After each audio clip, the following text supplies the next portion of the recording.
श्री जगन्नाथंकर प्रथम स्थापनकर्ता ब्रह्मांकर पंचम पुरुष। सूर्यवंशर राजा इंद्रद्युम्न से अवंती देशर राजा थिले। सत्ययुगरे इंद्रद्युम्न द्वारा प्रथमे जगन्नाथ प्रकट हेले बोली स्कंद पुराण कहती।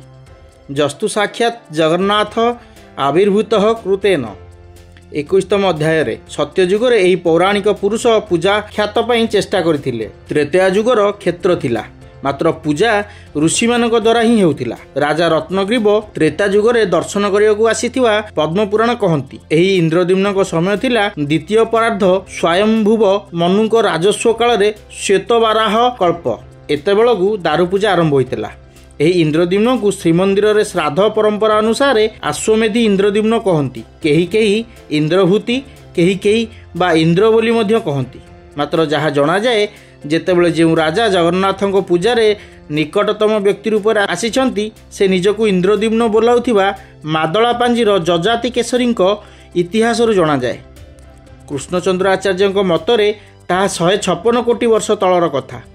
माने पुरुषोत्तम क्षेत्र में इतिवृत्त पुस्तक वास्तव में स्वयंभुव मनुक काल धरिले यह स्मरणातीत कालर कथा हेब। श्लोकरू जना जाए इंद्रद्युम्न नामक पौराणिक राजा सत्ययुगरे जगन्नाथ पूजार प्रचलन कराइथिले, किंतु इतिहास रे यह समर्थन करे नहीं।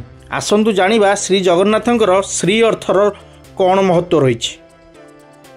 श्रीर अर्थ लक्ष्मी, ऐश्वर्य, विभव, आलोक। से भक्ति, प्रीति और शोभा प्रदायिनी शक्ति।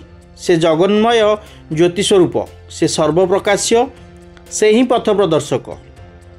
जर माने कौन रही तार महत्व मध्य आम जानिबा। जर अर्थ हेउची उत्पत्ति।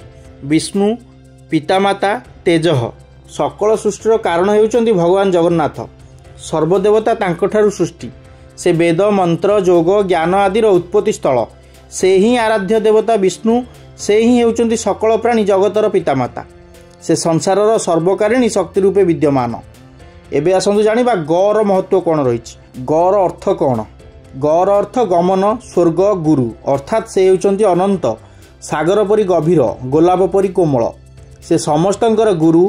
तांकर श्री चरण स्थले आश्रय पाइबा समस्तंकर काम्य। नर अर्थ निराकार, निर्विकार, अविनाशी, स्नानातीत, निर्माया, निरीह, निर्मल। निराकार, निर्गुण, नित्य, अविनाशी, परमात्मा, परमेश्वर साकार, सगुण स्वरूप ही श्री जगन्नाथ। थर महत्व व अर्थ कौन रही। थर अर्थ पर्वत, भयत्राता, मंगल रक्षण। से अजय, अनाथर नाथ, भयनाशक, सर्वमंगल कारक। से द्रौपदींकर मान रक्षण, गज उदाहरण परी समस्तंकर दुख दूर करती। यही थिला श्री जगन्नाथंकर महत्व व श्री जगन्नाथंक अर्थ।